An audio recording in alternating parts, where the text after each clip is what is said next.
Let's get it going on the Locked On Thunder live show. I'm Rylan Stiles, host of Locked On Thunder. That's Derek Parker of the OKC Dream Team, where you can find both of us. You can also find both of us over at thunderonsi.com, covering Oklahoma City all season long. We're here for you Monday and Thursday, 2 p.m. Central, live on the Locked On Thunder YouTube channel and uploaded to your podcast feed afterward. You can also find Locked On Thunder Monday through Friday and after every single game. Want to apologize for last night. The internet at the Stiles Manor did go out last night. So we're going to recap this Portland game for you here live on Locked On Thunder. I appreciate all of you staying tuned for that. But Derek, bad day for streaks. The Thunder not only lose their 8-game winning streak, they lose their 16-game winning streak to Portland. But either way, the Thunder still 8-1. Yeah, a lot of snapped things last night.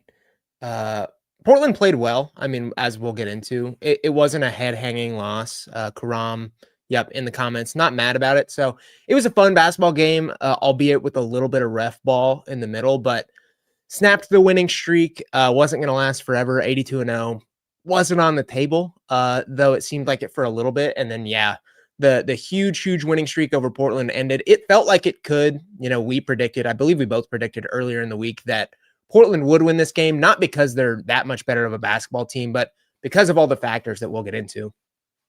Yeah, I don't think that this loss should really draw any ire from the Thunder fan base. I mean, it was a complicated way to get there because the Thunder came into this game.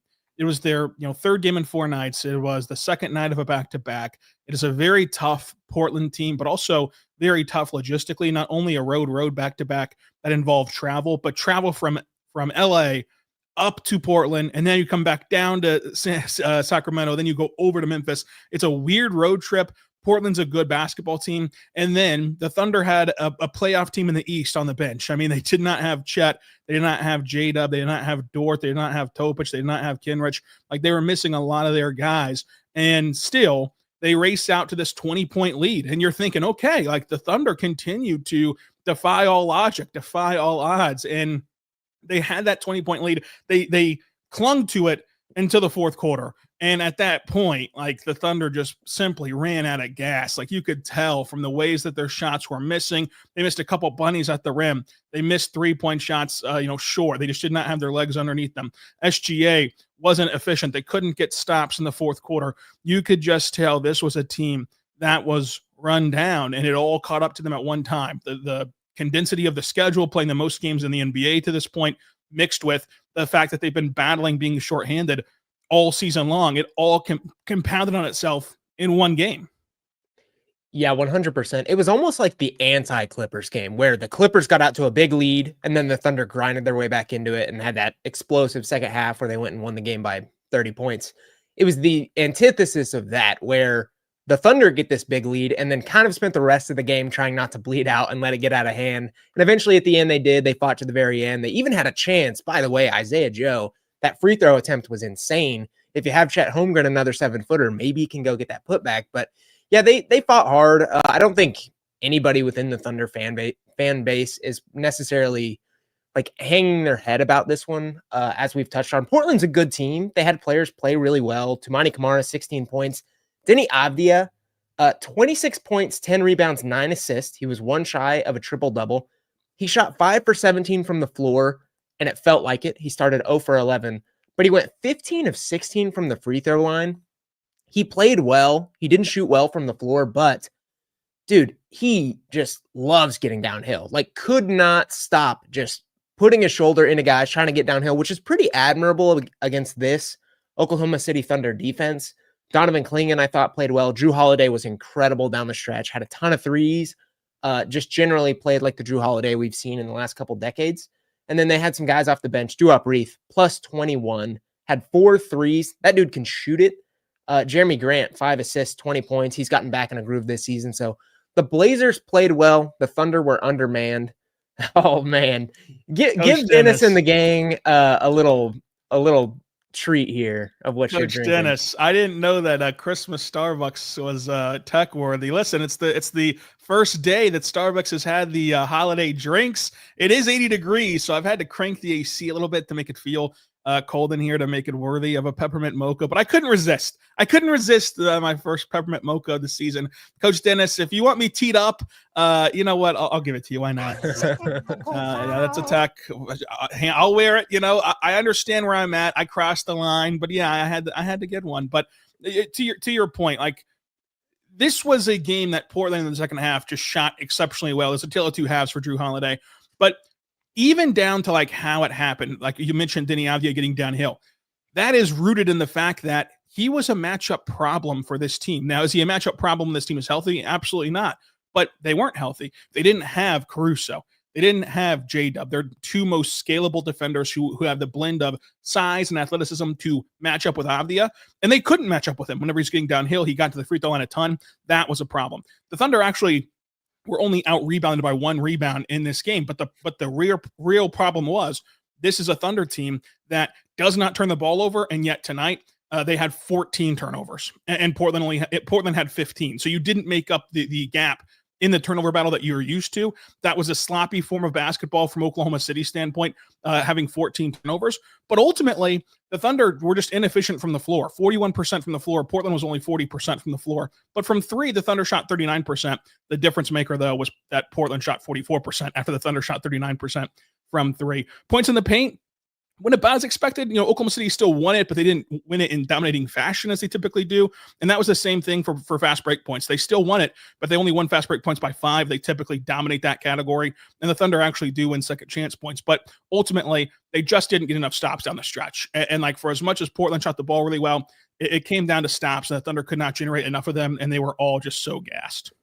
Yeah, and I don't want to discredit anything the Trailblazers did, because again, I thought they had good individual performances. I thought they played fairly true to their identity. Like, they had good defensive performances as well across the board. But it did feel like, if this wasn't the third and four nights, or just the second half of a back-to-back, or if there was any combination of Chet Holmgren, Lou Dort, Alex Caruso, that this game probably leans the Thunder's way. I think it's safe to say that if you input any of those winning basketball players, they probably win the game that they had in hand early and then only lost by 2. But again, tough, scrappy team. It was the third and four nights. It was the second half of a back-to-back. And I thought Portland did just enough to go and get the win. I thought they deserved it. Yeah, I think that the only thing you can really complain about if you're Oklahoma City would be the fact that Aaron Wiggins didn't play down the stretch of this game. Now, Wiggins had the hot hand. Wiggins was awesome in this game. He had timely buckets, but he also helped you build that big lead. He was on fire. He doesn't play in the clutch time. He also had 5 fouls, though. And you mentioned, we mentioned the Daigneault point. That's been a challenge in Wiggins' career to this point. I think he's gotten better defensively this season. It's why I'm buying more stock into Wiggins. But perhaps you didn't maybe trust him in that moment, especially with the 5 fouls, and you had to kind of conserve yourself if in case this game got to overtime. So that was a little bit of a issue. The second quarter stuff, though, like, yes, was Mark exploring the roster in the second quarter? Was he playing some very experimental lineups? He absolutely was. But if you get inside the mind of Mark, I think that you'll find it to be a more rational decision than it seems on the surface level. For one thing, like, this is what has built this dynastic level team in Oklahoma City.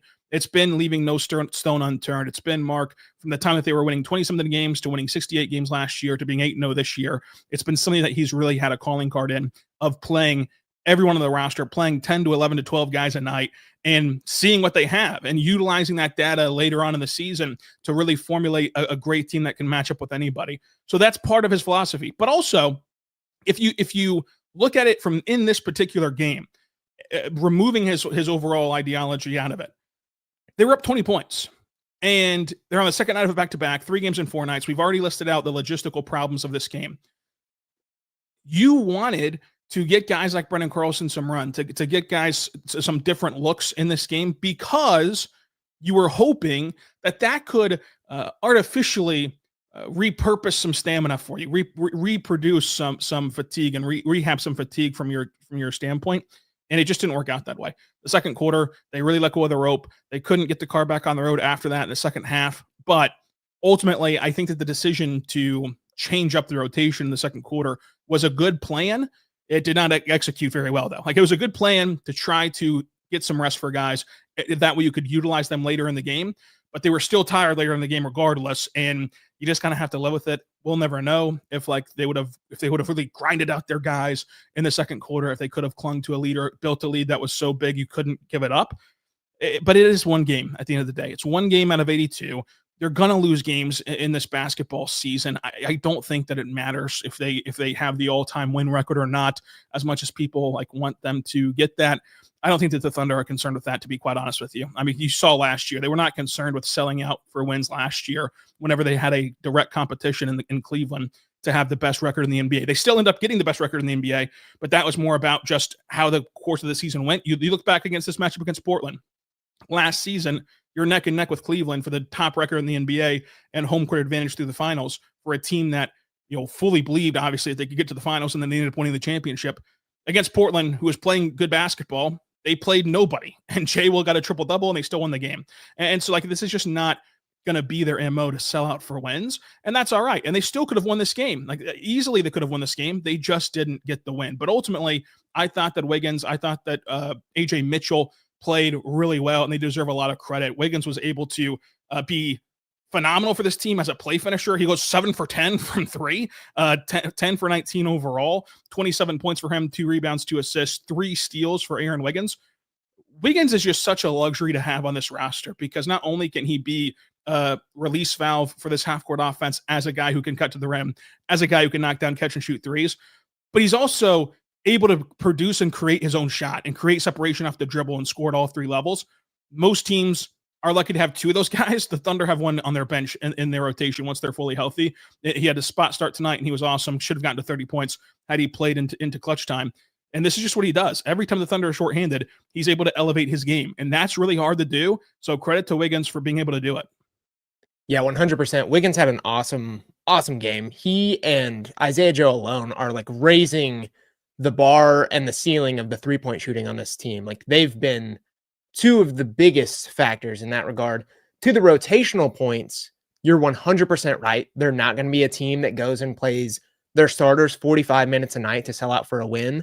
Not that any Thunder fans that have really followed were expecting that, because if you've seen Mark Daigneault's rotations, that's not going to be the case. But 20 minutes for Ousmane Dieng, 2 for Brooks Barnhizer, 8 for Brandon Carlson. The rotations were not phenomenal. Not the rotations, but the individual performances within that were not great.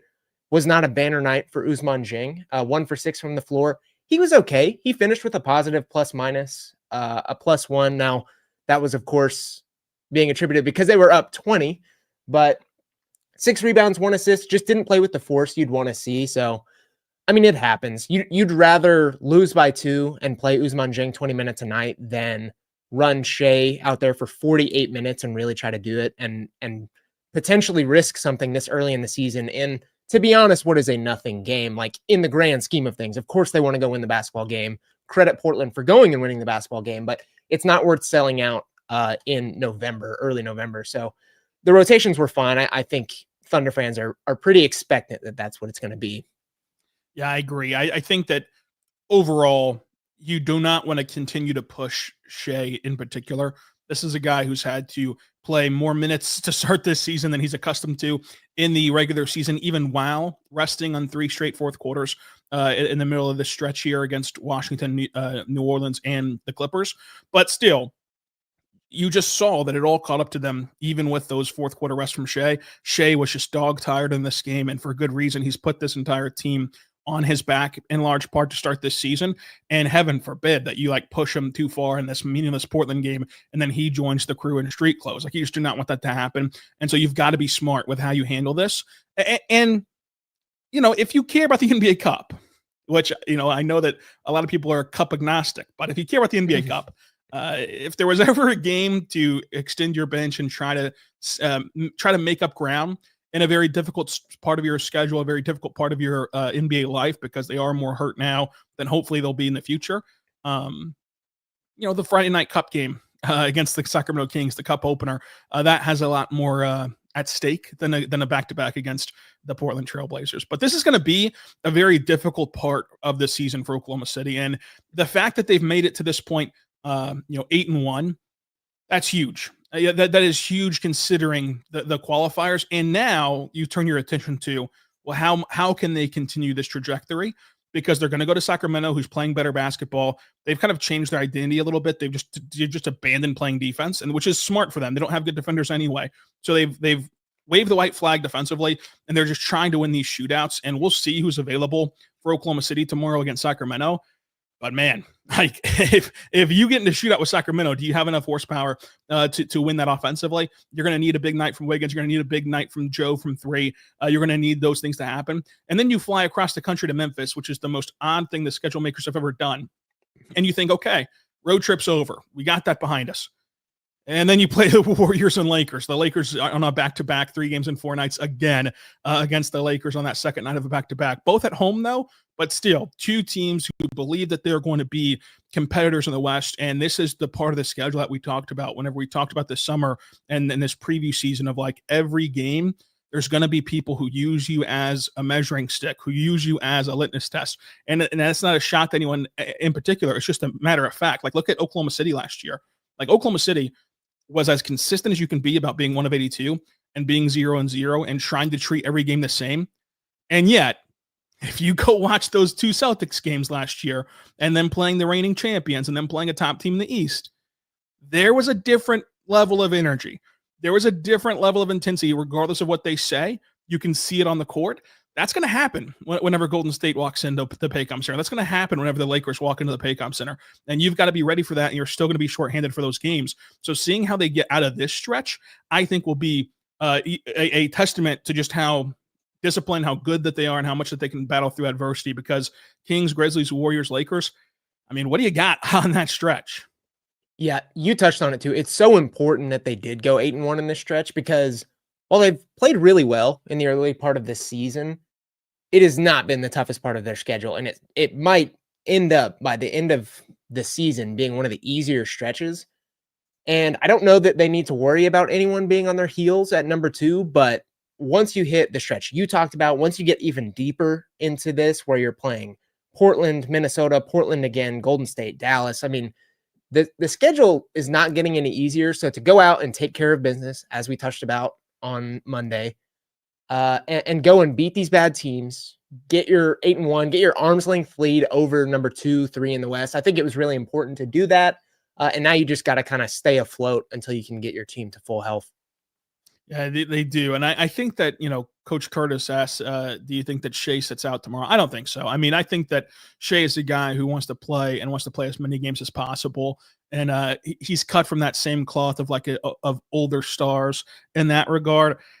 He seemed healthy last night. Like his lack of production in terms of efficiency, it was not because of anything ailing him other than just straight up fatigue. And he was just dog tired. And hopefully, this day off can revitalize him heading into this game. But, he still had 35 points and 9 rebounds and 4 assists. It was just 38% from the floor, which is really sounding the alarm bells for him because we know he's typically over 50% from the floor in any given game. He did go 3 for 5 from 3, and a lot of those threes were big, and 2 for 13 at the free throw line and a +1 in this game overall. My last thought about the Portland game, really, Derek, was just I was impressed with how they handled the late game scenario.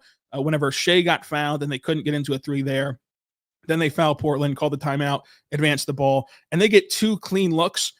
Ultimately, Joe's foot was on the line, and so he has a smaller shoe size. It goes into overtime, and he knocks down those free throws. But even Joe, the missed free throw was big to give you an opportunity for a putback to try that out at his last final free throw of the game. And then the first 3 that he missed, it was not a clean look if you're looking at it from the first 48 minutes of the game. But if you're looking at that from the final 8 seconds of the game, that's as clean as a look as you can ask for. That was a very patient inbound from A.J. Mitchell with a great internal body clock because that's a young player who has not even played 40 games in his career. And most guys, whenever the first read's not there on an inbound like that, they panic, especially with no timeouts left, and they can just throw it away. He stayed calm. He found Joe. Joe missed it. And then Kaysen gets the rebound. And again, that's a young player who doesn't panic and fires it back out to the perimeter, understanding the time and situation. Like a lot of times there, whenever your first option misses, it'd be easy for Kaysen to, sort of panic, sort of forget where he's at, kind of confuse the time and just throw up a layup real quick and see if they can foul and redo this thing. But he kicks it out to Joe. And again, if Joe had a smaller shoe size on, then he would have been fouled for 3 and had 3 free throws to try to tie the game up. But ultimately, I thought that they handled the late game stuff very well against Portland, even in a loss. And that, I think, is a testament to how they've grown as a team, how they grew from those experiences against Denver and Indiana, how they grew from the opening week where they went to double overtime twice. And now you're seeing it in this game. This is exactly the type of game that the Thunder coaching staff wants to see, where they get to do these things in the regular season, kind of shore up these late game scenarios and situations with guys like Isaiah Joe on the court, with guys like AJ Wallace on the court, who that might not be the case in the postseason, but it also could be, given how injuries could shake out. We'll get into that later. But yeah, I think this is exactly what the Thunder wanted to see, honestly. Would they have rather went and won the game? Sure. But also, that's what the regular season is for. It's about getting this experience now, getting Isaiah Joe into these situations, getting AJ Mitchell into these situations, so that they can put all this together as kind of this puzzle for the postseason, which they did last year. I think now they're getting even more experience. And again, you'd rather see the W, but this is such a perfect game in the regular season to go and get that info and then use later down the line in the playoffs. Coach Adam asks an interesting question, and I think that it's worthy of talking about. He says, does Sam, quote unquote, sell high on some of the guys because they're so stacked right now and the stocks won't be higher on those guys because he can't fathom how Topic would get any minutes if he was healthy. This is something that like people have always talked about and I think have gotten wrong nationally about the Thunder is like, oh, this embarrassment of riches. They have too many players. They have too many guys. They're going to have to sell off pieces and the cap's going to come get them. The boogeyman of the second apron and the luxury tax, they're going to come get them. If you really break down the players who you're talking about, so like Adam, I would ask you in turn to make sure I'm right on this of your opinion of like, you're looking at the fact that Thunder have a surplus with guys like perhaps Jay Will, perhaps Wiggins, perhaps Joe. The problem, and AJ is another surplus guy who's been incredible to start this season. The problem is you look at those 3 guys and you go look at their contracts, they've signed bargain bin deals for this team. Like AJ Mitchell's getting $3 million. Like who are you going to trade AJ Mitchell for that nets you back a player that is as cheap as he is, but also as good as he is? There isn't one in the NBA. There isn't. Like who are you going to get as a better third big man than Jay Will, who's making $10 million or less? There just isn't that guy available to you. So it's like, it sounds good on paper. Like you have too many guys, sell some guys, and they kind of conflate this with other teams who are expensive. Because what do other teams who are expensive do? Well, they don't have depth. They've paid all their top guys, and they don't have the depth that OKC does. But OKC has walked this line of creating depth because like Wiggins starts on a 2-way, AJ starts on a 2-way, Jay was a second-round pick. These guys are second-round picks, so their contracts get convoluted in that way of you're converting them from a 2-way contract, they're signing cheap contracts, and they are at a premium in terms of their cost to this team right now, and they're locked up long-term in that regard. Isaiah Joe is another guy, a former free agent who was a former 2-way player, who's a former second-round player. He's on a bargain bin contract. Who's going to be that sharpshooter that you can find elsewhere on a cheaper deal? There isn't one. So like the Thunder have done a great job of walking this line from a standpoint of finances, from a standpoint of contracts. So if you were going to trade these guys, you've got to replace their production, and it's going to be more expensive, whoever you bring in, or you've got to trade them for picks. Okay, well, what does the picks do? Well, first of all, the Thunder already have a surplus of picks. If they got more picks, what are you hoping happens? You're hoping that you once again draft an AJ Mitchell. You're hoping that you once again draft an Isaiah Joe, Wiggins, Jay Will, whoever you think that the surplus is on this team, to where it's just not feasible to trade these guys, really. Yeah, it is a good question. It's obviously something that would be considered as a front office. Like, is it being considered by this front office? I don't think so, for all the reasons you touched on. Fiscally, very, very tough to do. And then the other part of that is chemistry and continuity. This is a team that literally went and won the championship. Now, were these guys major pieces of that? No, but they could be this upcoming season. And they've built the chemistry with Shea, Chet, Dub, the rest of this core. They're building continuity as a team in general. I think you're already seeing that in an 8-1 start. They've been really, really good to start this season. So No, I wouldn't imagine that they're considering it. I think they like this team. I think they believe in this team, rightfully so. I think it's the best team in basketball. And I think these guys are going to help in the postseason this year, too. Isaiah Joe didn't see a sparkling finals last year. He could absolutely this upcoming year. He's been absolutely phenomenal for the Thunder so far. So I agree. Not only is it fiscally hard, it also kind of folds in these other things that make it just too much of a risk, honestly. Yeah, I'm with you, and I'm buying stock onto Isaiah Joe, not only because he's shooting the ball red hot right now, but the type of looks he's getting is different. Like, it's just different seeing him come off the screens, DHOs, relocating on the perimeter. Like, those are avenues of his game that he was not comfortable in a year ago or 2 years ago, especially. And now he's comfortable and productive when doing those things. And that's the difference, especially come playoff time, because his previous hot starts from three were all these stationary 3-point shots that just go away quickly in the postseason. Speaking of stock, though, Derek, let's do our stock watch for the entire NBA and the Oklahoma City Thunder. Who are we buying and selling coming up?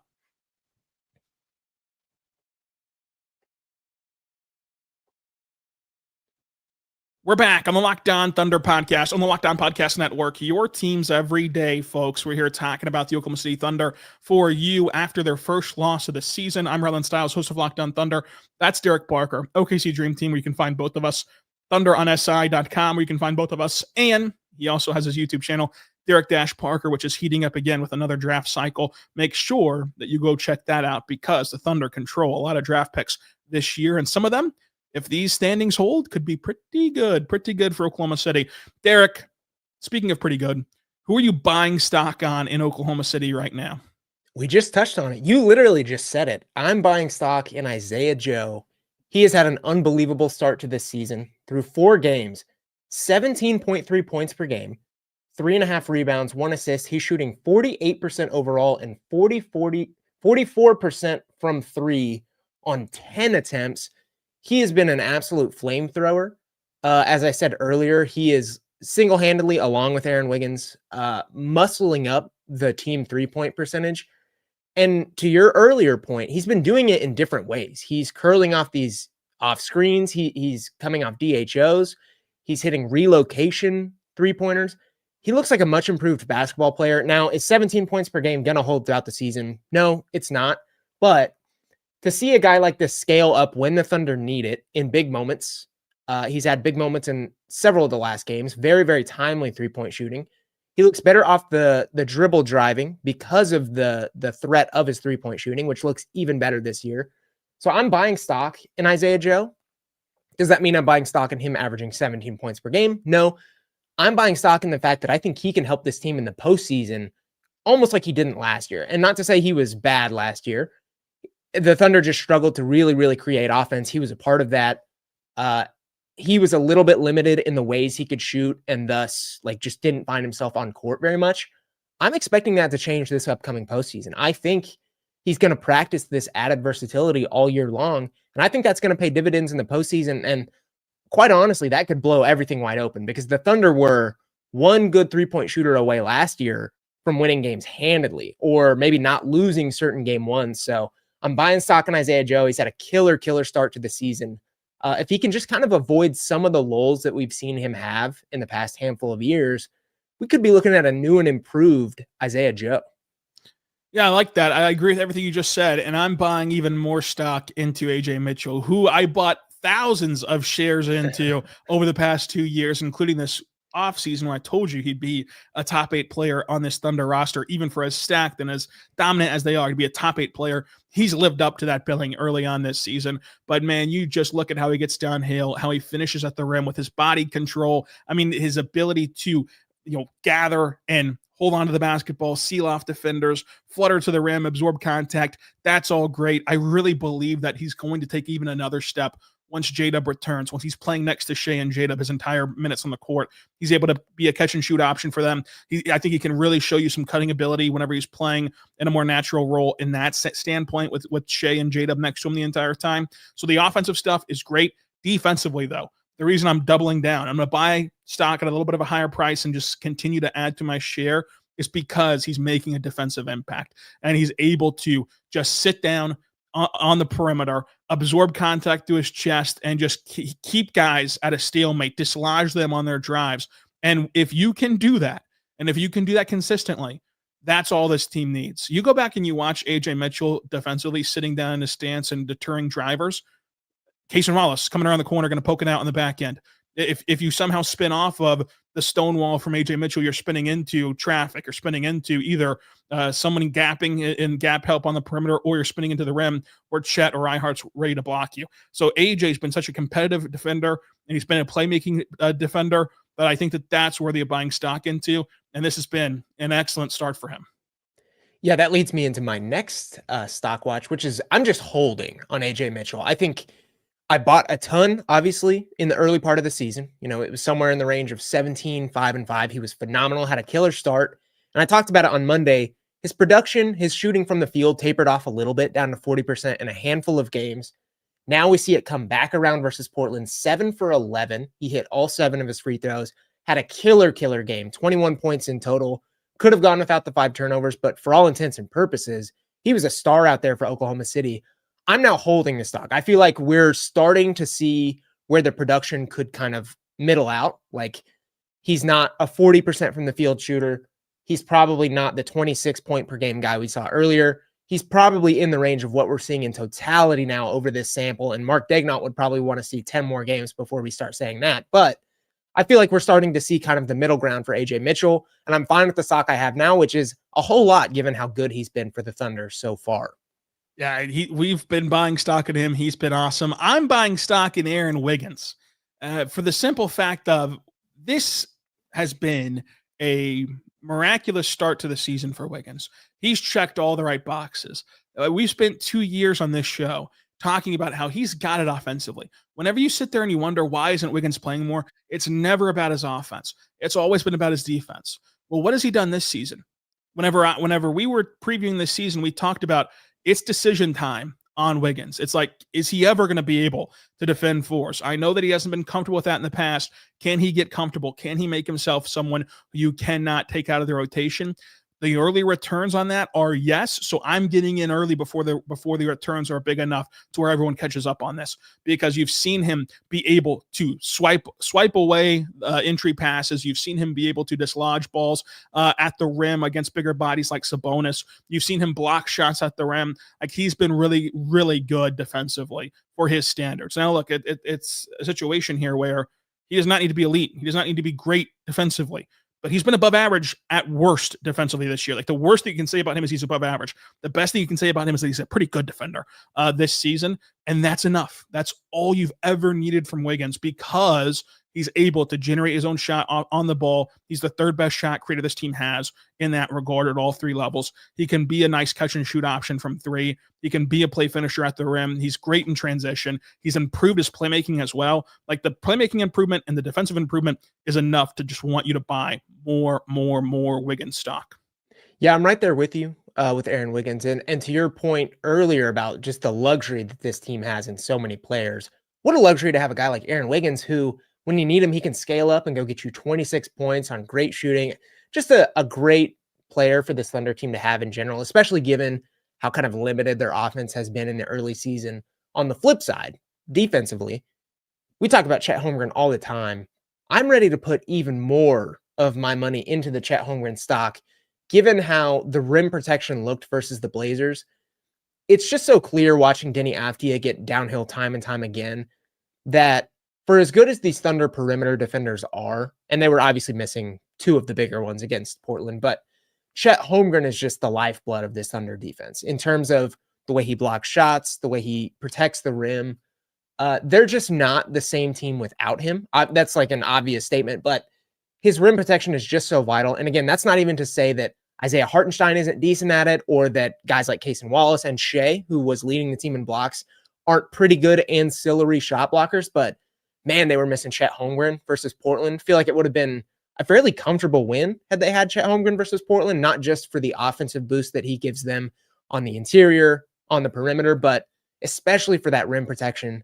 And he hasn't even necessarily been great at that specific skill this year, but he's just a game changer in terms of deterring shots around the rim, forcing people out of there before they even get into their shots, actually blocking shots, getting a hand on the ball. So I'm ready to put even more stock into just his overall impact for this Thunder team. Yeah, it's never going to be a bad thing. The stock on the price on his stock continues to rise, and if not now to buy more stock in Chet, you're going to miss the boat. And it's going to be too priced out. Everyone will have Chet stock pretty soon. I'm going to buy stock on Jay Will, and this might be surprising because his shot's not falling right now, and that's been a glaring issue for Jay Will. But to me, I'm able to buy stock a bit low on Jay Will because people are only looking at his 3-point shooting. The 3-point shots, they've been consistent misses, which is oftentimes a good sign for shooters. If they're more sporadic misses, it's like, well, then what's the real issue? He's missing it long. He's going to find a way to recalibrate from 3. I think he's going to knock it down. You have a body of work now, dating back to the play-in season of him being a really good shooter at this level. I think that the shot's going to be fine. He has, though, improved his playmaking ability. He's taken some tips from iHeart. Like he always was a plus passer for a big, but it's a plus passer this season with him setting guys up on DHOs, with the creativity he's showing as a passer. I've loved that from Jay Will. And then the biggest key is defensively. He's been a really good defender. You look at that game against New Orleans where he takes 2 charges on Zion. He blocks Zion at the rim. He rips away a ball from Zion in the post. He forces a turnover from Yves Macy. Like, he was just all over the place defensively. He's been able to compete on that end. Sometimes there's been some games where, like, because you're so shorthanded, he's been thrown into roles that, like, you have to almost excuse him because you know that that's not the ideal role for him, the ideal goal for him whenever this team is healthy. So in totality of the season, I'm buying in stock on Jay Will because I do believe that shot's going to fall. And then eventually, once that shot begins to fall, then people will allow themselves to talk about his improved playmaking and improved defense. Our guy Ivan White in the chat, shout out him, Thunder on SI aficionado. Here to buy the Kenrich Williams stock. Is it crazy to say that if Kenrich Williams is healthy last night, they win the game? Is that a bad take? No, it's not a bad take because he just needed somebody to change the energy in the second half. Like, you look at what Alex Caruso did in the first half of the Clippers game, when that team was really just getting dog walked by James Harden, and it didn't feel like they had the same chutzpah as the usual. Alex Caruso comes in and he changes the entire dynamic. He's out there playing with his hair on fire, and then that became contagious, and the rest of the team played with their hair on fire, and they dug in and got a win. I do wonder if last night you had a Caruso or you had a Kenrich who was that same level of infectious energy player. If he was on the court, could he have drawn out the last bits of energy from the rest of this team? It certainly wouldn't have hurt. I don't know how much it would have helped, but it would have helped to some degree. And in a game that you ended up losing on the last possession of the game, it's fair to assume that that energy force could have got them to win. Yep. We've been really, really positive so far, and it's hard not to be with this just absolute all-time Thunder team. I'm going to go to the negative, and then I'm going to put a positive twist on it. I am selling just a little bit. I'm not completely out, but selling a little bit of the idea that the Thunder are going to get fully healthy. And I don't mean that someone's going to have some season-ending injury or anything like that. I don't want to put any bad juju in that respect, but I think there's a chance that when you factor in the rest of the really long season, the fact they had a shortened off season, the fact that the postseason's really long, it's grueling, it's high intensity, it's high physicality, that the Thunder just aren't going to have every single one of their guys every single night. I think that's a fair assumption in the NBA. I mean, that's going to happen to probably 29 other teams too. Maybe Caruso is going to miss postseason games here and there. Maybe Shea might have some small tweak where they need guys like AJ Mitchell to come and step up.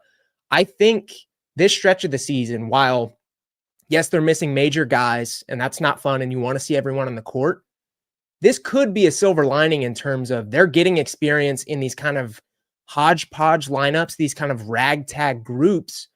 And I think that could pay dividends down the line of you're just not going to be 100% healthy in this NBA. I don't think that's such a bad thing. I think that's going to happen to everyone. Better to get the lineups out there now, better to get kind of these different looks and experience, especially late game experience, as I touched on against Portland, with these kind of hodgepodge ragtag groups. I think that's fine. And I think that's what the Thunder ultimately need. So yeah, I'm selling the idea that the Thunder are just going to eventually crest this hill and everything's going to be perfect health for the next 5 years. It's probably not going to happen. And that's okay. I agree with you. The odds that they have an injury report that only includes Thomas Sorber from here on out is going to be very slim. The goal, though, I think, is the fact that you can eventually get to a place where you have an injury report that has Thomas Sorber, Kenrich, a Topic, and like you then have the meat and potatoes of your roster healthy for an extended stretch. We'll see if they can get to that point and if they can be there. I'll also go negative. Usman Jang, it's over. I still have some stock in Us. I'm selling it all. I love Us as a person. I really believe that he has interesting traits. I think he's an exceptional G League player, but that's not what this is about. That's not what a lottery pick's about. That's not what this team is about. It's getting late early. And, you can call it unfair, the fact that like last night was such a big moment for him. But the reality is, man, I mean, he was drafted in 2022. If you couldn't produce last night and help this team hold on to a 20-point lead when the team desperately needed you, like when's your next opportunity coming? And like, yeah, that does suck on an individual level for Us, that like he hasn't gotten a ton of NBA runway because this team got so good so quick, and that kind of limited his leash that he was able to get on his development in the NBA. But them's the breaks. Like this is what your life is with the Thunder, and you had to capitalize last night. You've had to capitalize through this stretch. They've been injured all season, and he's either not played, which is an indictment on his future, or he did play against Portland and didn't do enough to help you win the game and didn't do enough to help you stay afloat. And I just think that Us could use a change of scenery. Us could use a more low pressure environment. He could use just simply playing time, because there's only so much you can do in the G League. And I really admire what the Thunder have done with him in the G League, especially from a standpoint of like, they have assigned a lottery pick to the G League and they have not let him just do whatever he wants. Like, yeah, he gets a little bit more on ball reps because you might as well try to exploit that part of his game. But ultimately, in the G League, they play him in these 5-minute spurts and they try to utilize him the same way that the Thunder would utilize him. And that's been great.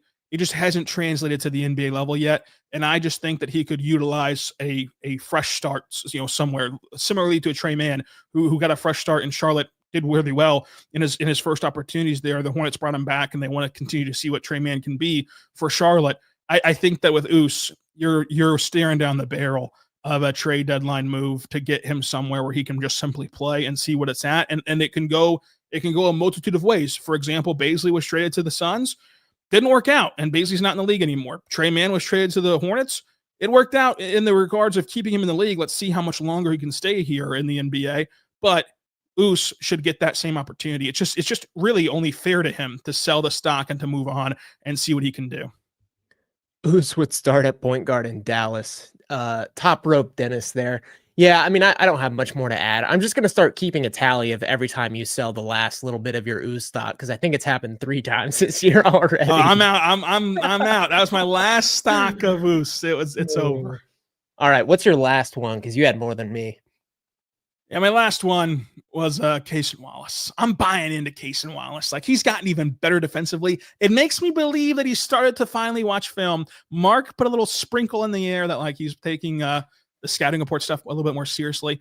He's shot the ball well the last 3 games. That shot's coming back around. I do want to buy in on him right now at this very moment, because while everyone is appreciating what he's done defensively, the All-State celebration with his hands, you're in good hands after every single steal, is incredible. He leads the NBA in steals. He's having a Dyson Daniel-esque season right now that's going to get him a lot of notoriety, going to get him in the Defensive Player of the Year category. It's going to get him into the All-Defensive category. But why I'm buying stock at this particular moment is, despite his bad shooting start, and that was a whole team bad shooting start, he's up to 39% from 3 on 4.5 threes a game. And we asked the question last week. The only concern that we had about the Thunder's 3-point shooting slow start, which is very similar to last year, where the team shot 27% in October and then finishes top 6 in the NBA when it's all said and done. The only concern we had was, where's the actual baseline for Cason Wallace? As a rookie, he shot 42% from 3. As a second-year player, he shot 35% from 3. That's a wide gap. Where's the truth in the middle of that ground? If it's at 39% or better from Cason from 3, with his league best 2.8 steals per game, with what he does defensively, and his sneaky good cutting ability and play finishing ability around the rim, that's a heck of a player. and I'm buying all the stock I can get in a player like that. Yeah, I tweeted it out last night during the Blazers game. He has always been like at the talent level of a Dort and a Caruso, but especially so far this year, he has had that like Caruso-esque ability of just stringing like 4 to 5 plays together at the same time and straight up like turning, not necessarily the tide because the Thunder were up by 20 points last night, but just driving winning impact for like a full-on 2-minute span where he's ripping a rebound, he's pushing it in transition, he gets an assist, he steals the ball, he goes for a layup, he gets back, he has a stop on defense, he hits a 3. Caruso is better at that than any player in the league that I've seen. He's just like the ultimate glue guy, did it with the Lakers, helped them to a championship, did it with the Thunder, helped them to a championship. Kaysen is getting to that point where he can just start doing things almost single-handedly, where he's like shutting water off, making high IQ plays. He's really, really good. As you touched on, he's improving. Obviously, the three-point shooting was not going to hang around 18% or whatever it was a couple games ago. He's a confident guy. I would expect that to get better. So yeah, I would be right there with you in terms of the stock buying of Kaysen Wallace. Well, since I went longer on the Thunder stock, I'll let you tee up the first NBA stock watch that we're buying or selling. We already talked about it Monday with the panic button, but they have done absolutely nothing in the last 3 days to deter me from selling the last bit of my Dallas Mavericks stock. They lost to the at-home on a back-to-back New Orleans Pelicans. They have, I believe, the worst offense in the league right now. If they don't, then like it might as well be because it's the clunkiest thing I've ever seen. They're just so awful, and I'm selling every penny of Dallas Mavericks stock that I had because I believe they are tied for last in the West right now. And I want no part of it. Even if things start coming around, I don't want to be involved with this project that Dallas is putting on. I give up. I don't want to be there. Call me whenever you build the team around Cooper Flagg in 3 years. I will return, but for now, I'm out. Yeah, I'm out. They have the worst the worst offensive rating, the worst offense in NBA history right now. It's brutal. Jason Kidd does not look like he cares. Jason Kidd looks like a guy who's just content with cashing in his extension and letting it ride for this season and seeing what happens in the future. He should have gone to New York. He should have gone somewhere else.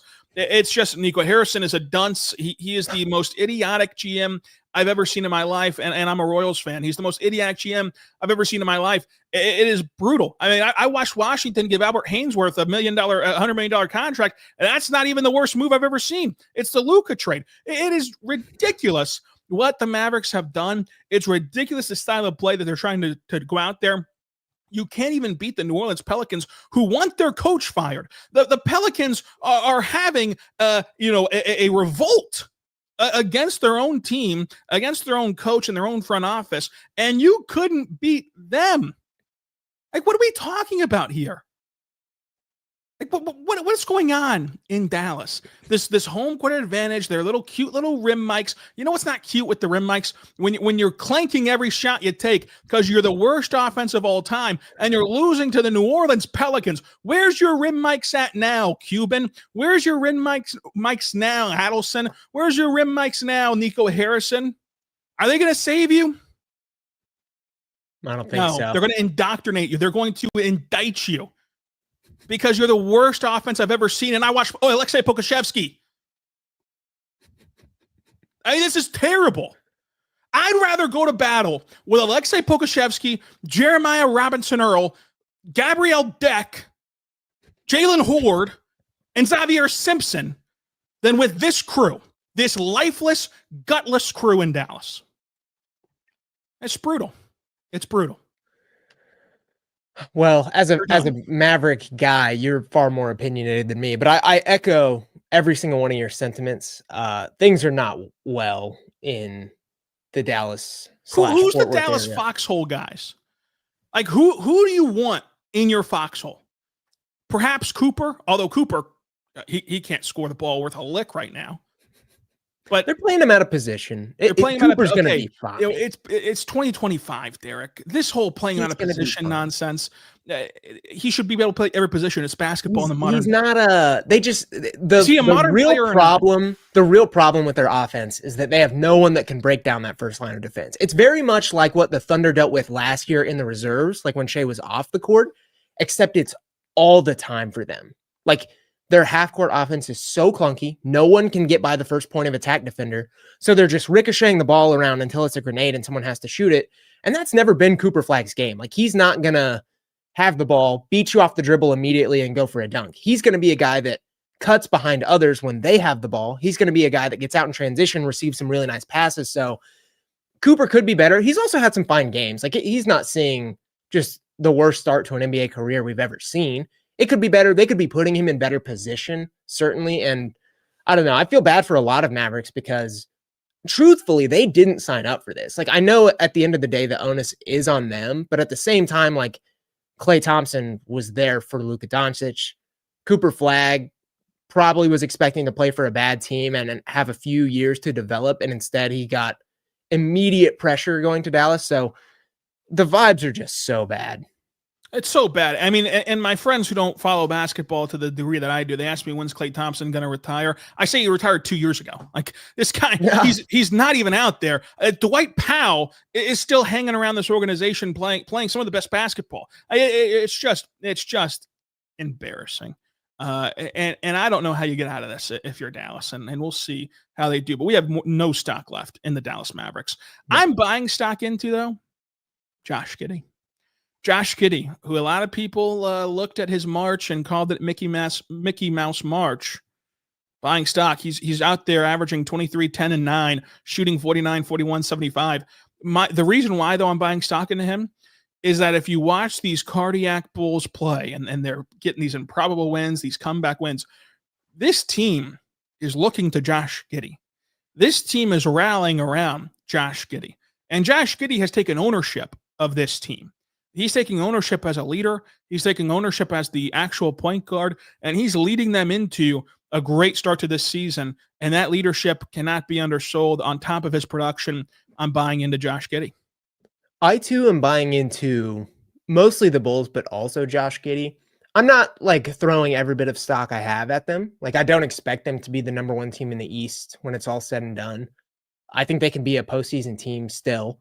But I'm buying in because they play a fun brand of basketball. And because I picked them pretty low in the East, I picked them to be a team that repositioned for the draft, which, again, I still don't know that I wouldn't. But they're just fun. They're fun and they play the right way. As you said, they lean into Josh Giddy, who I think is a positive basketball player. There was a little bit of time where people didn't think that was possible. It absolutely is. Giddy's really good.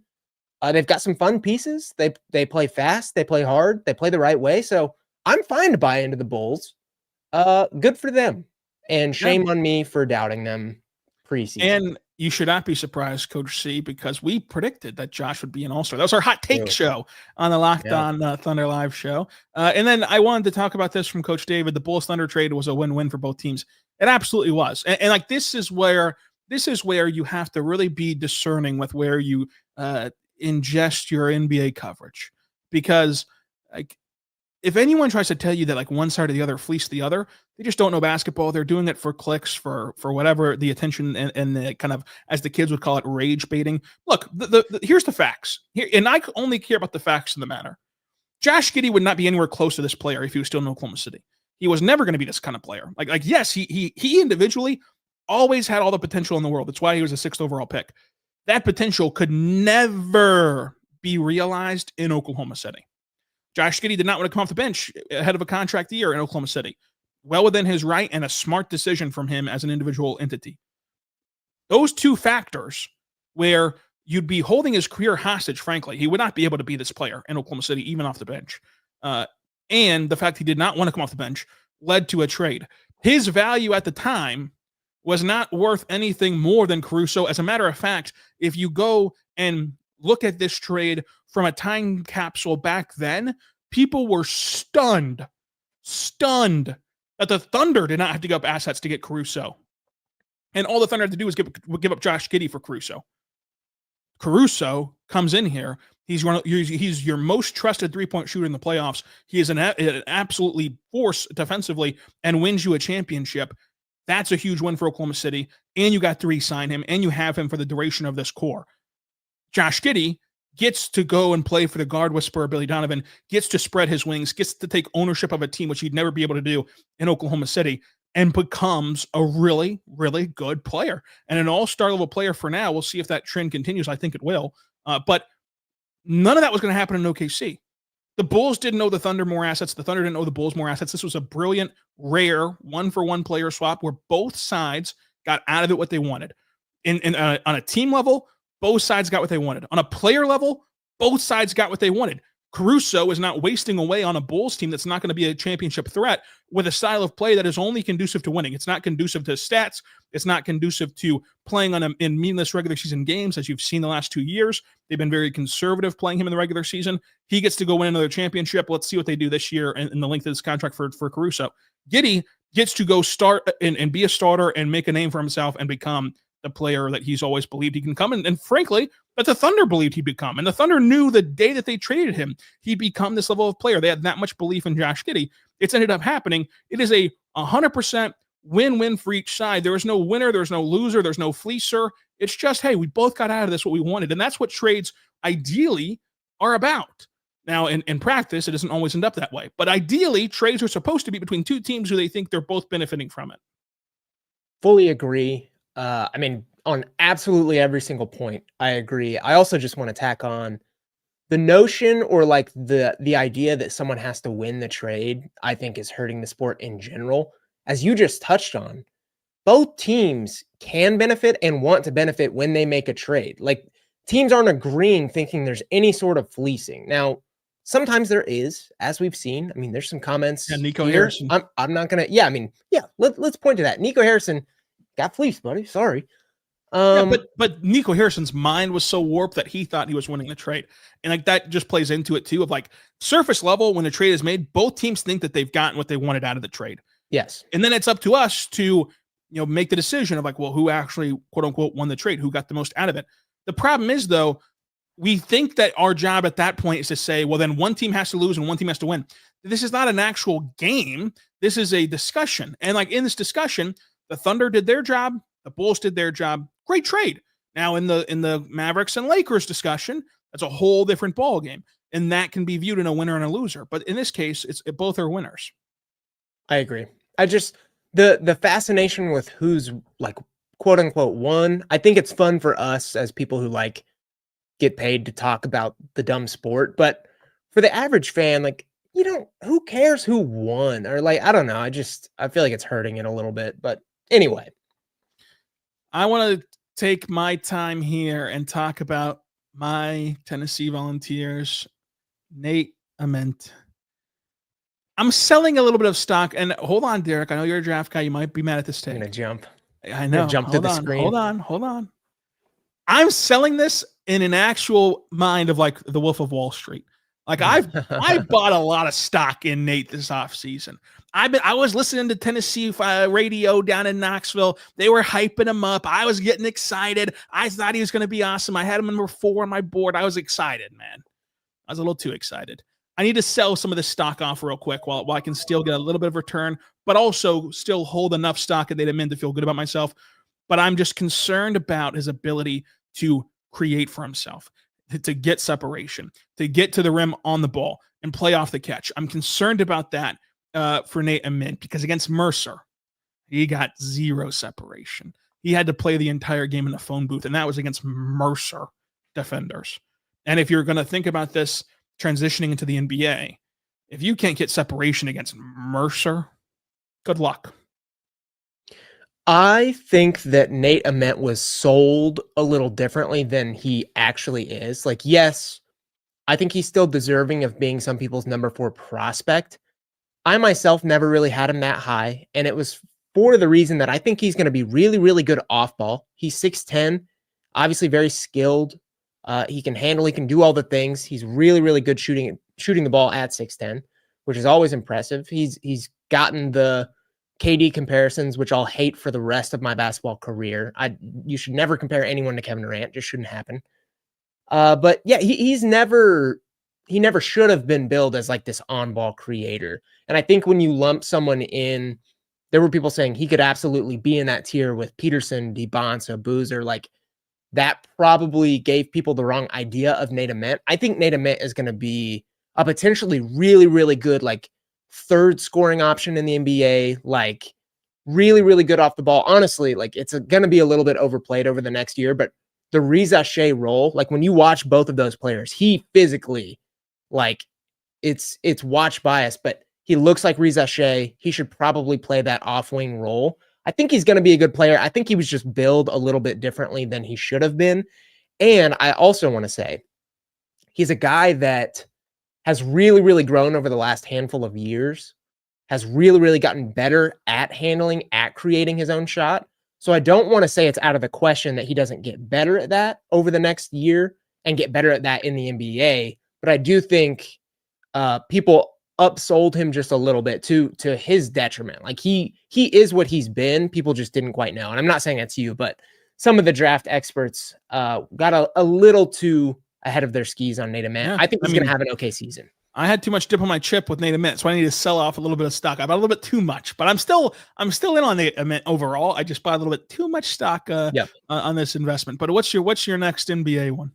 This is just a stock update because this is a guy that I bought a lot of stock in later. I'm not buying more.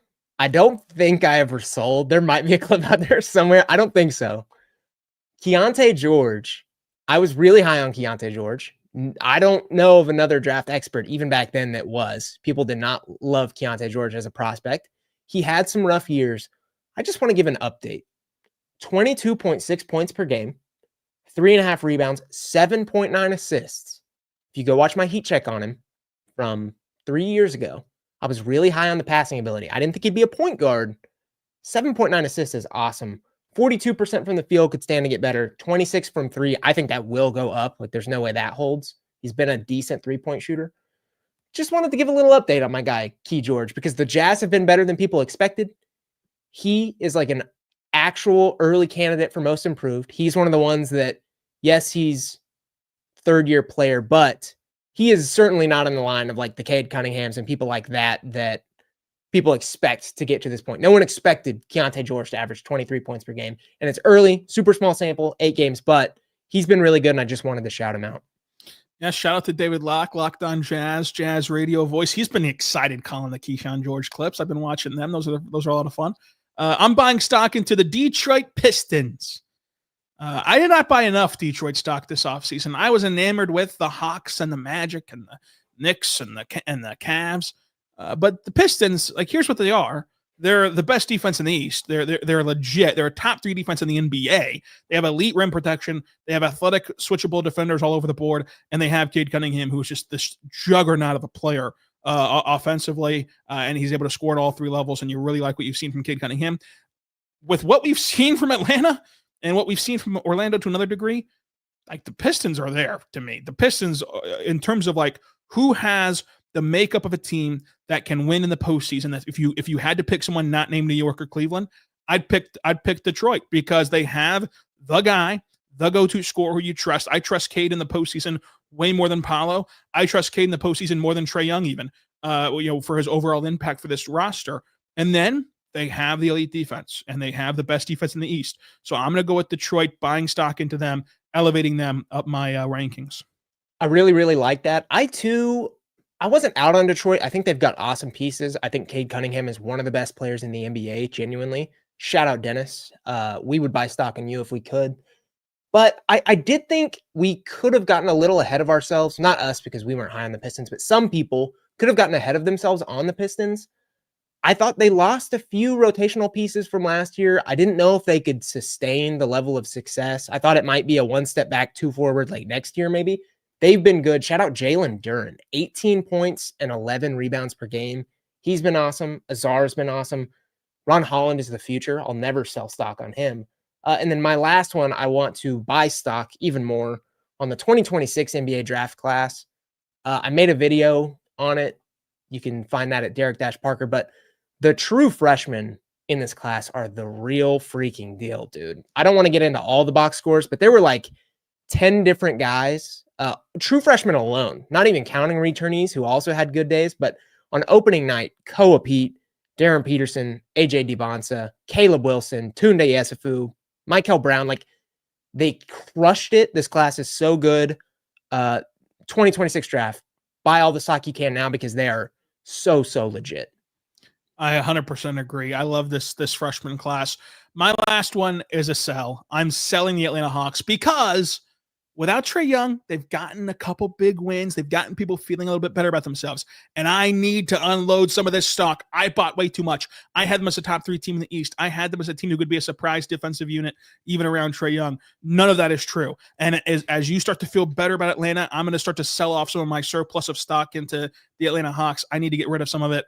I bought way too much this preseason. I'm not out on them in general. I still think that they're a playoff team. I still think that they're going to be one of the better teams in the East. But I'm out on them being a top 3 seed, and so I need to get off some of this stock.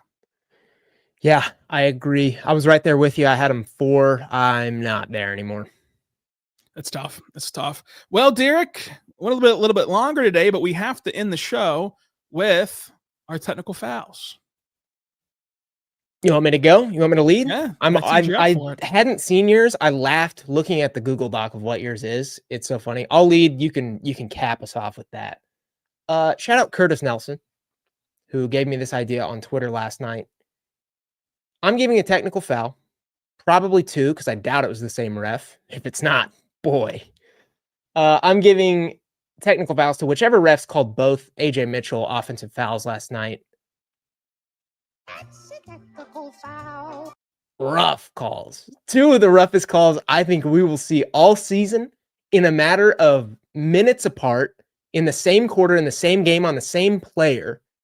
The first was a very obvious defensive foul where they called hooking on AJ Mitchell. It was like high school basketball stuff, like the most textbook just blocking foul of all time. They called it on AJ Mitchell. He was perplexed. The second is even worse somehow. AJ Mitchell goes for a drive to the lane.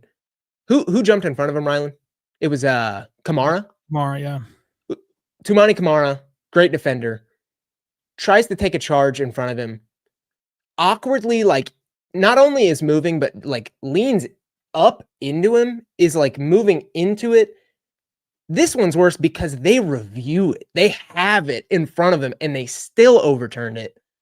Unbelievable performance by whoever put that display on last night. And I'm not a refs guy. I'll say it all the time. Like, I thought the game was consistently officiated. I won't say well officiated, but like both teams shot free throws, both teams made free throws. But those 2 fouls in particular, just the fact that they were so close and they were both on AJ Mitchell, I thought was absurd and worthy of a tech.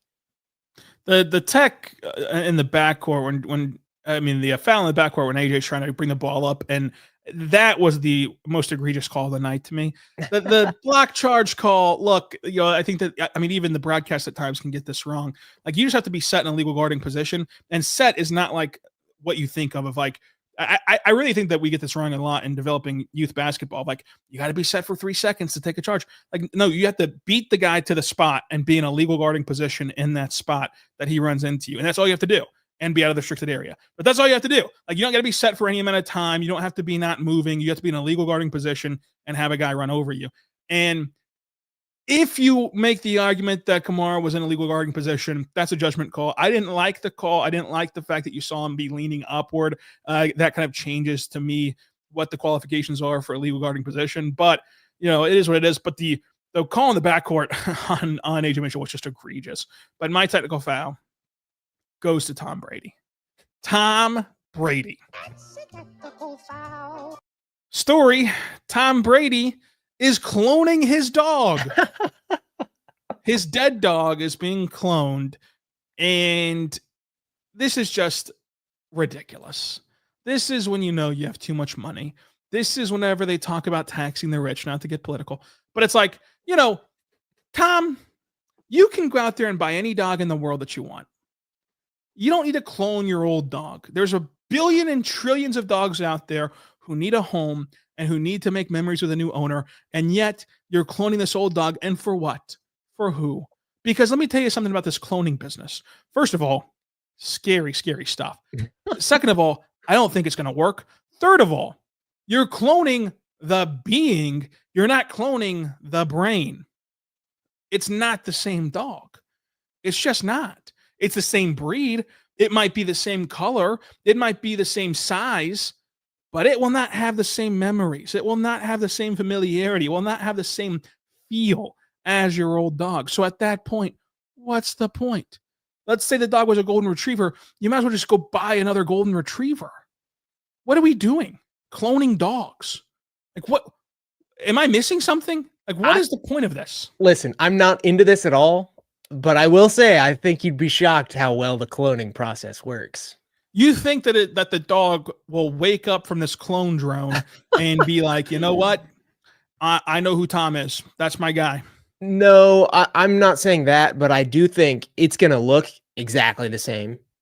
It's probably raised in the exact same way, I would bet. And I bet they're pretty similar dogs. I will say that. Cloning has come a long way. You should research, because, as to your point, scary stuff. It's scary stuff. You know, I don't get it, because I think that, like, yes, if all it can do is look the same way, and then it's up to you to race it the same way. Hey, you know what else looks the same way? A brand new golden retriever. Well, let's also be honest. If he's cloning the dog, I doubt he's raising the dog too. There's someone else is raising this dog. Which, again, do you really? I'm just out on dogs and commentators. Like, do I really need to see Kirk Herbstreit's golden retriever? Great point. Great point. What are we doing? Tee up everyone who puts their dog on national TV. We don't care. No one cares. Oh, you have a dog. Congratulations. I'm just this Kirk Herbstreit nonsense. And he's a great guy. He really is. I've read a lot about his charity causes and everything. He's a great guy. But this whole, like, I just get so lonely on the road. You know, I'm going from Thursday night football to College Game Day to our broadcast of the week, at the ABC game. Hey, Kirk, you picked the paychecks. You decided to do this. Nobody had a weapon to your head telling you have to go to all these places. You said, yeah, I'll take the NFL's money. I'll take Game Day's money. I'll take the biggest job on ABC every single Saturday night for college football. I'll do all that. So, yeah, you're going to be lonely. You're going to be traveling a lot. It's going to be exhaustive work. And yeah, you might have a dog with you. The dog does not need to be part of the show, so to say. You know, I love my dog more than anything in the world, barring a few things. I don't take my dog to the Paycom Center. You know, when I'm sitting there next to Derek Parker on Media Road, do I think, I wonder what Gilmore's doing? Sure. But I don't have her at the Paycom Center. I don't bring her to the Thunder practice facility. You know, what are we doing? I might take her to Starbucks. I might get a little pup cup action, but. Well, I would take my dog on the road if I could. It's just, you don't need him on national TV. Also, shout out Fantastic. We had a Locked On Blazers listener in the chat. Let's go. And he said, like the different perspective. And again, I do want to shout out the Blazers. I thought they went and won that game. They played really well. They have a fun little scrappy, funky team. I hope they have a good season. Would be awesome to see them in the postseason. Yeah, I appreciate that. Go check out Locked On Blazers, the past first point guard over there, getting it done for Locked On Blazers. He's a great listen. Derek, this has been fun. We'll be back on Monday to recap the week and see what we got right, what we got wrong. Listen, we're different than other shows. We're going to fact check ourselves and see where we were right, where we were wrong on Monday. Any closing thoughts for the coming into the week? Don't clone your dog. Don't do it. Clone your dog. It might be tempting. We get it. You love our dog. We love our dogs. Don't clone it. It's okay. Yeah. You don't have to do it.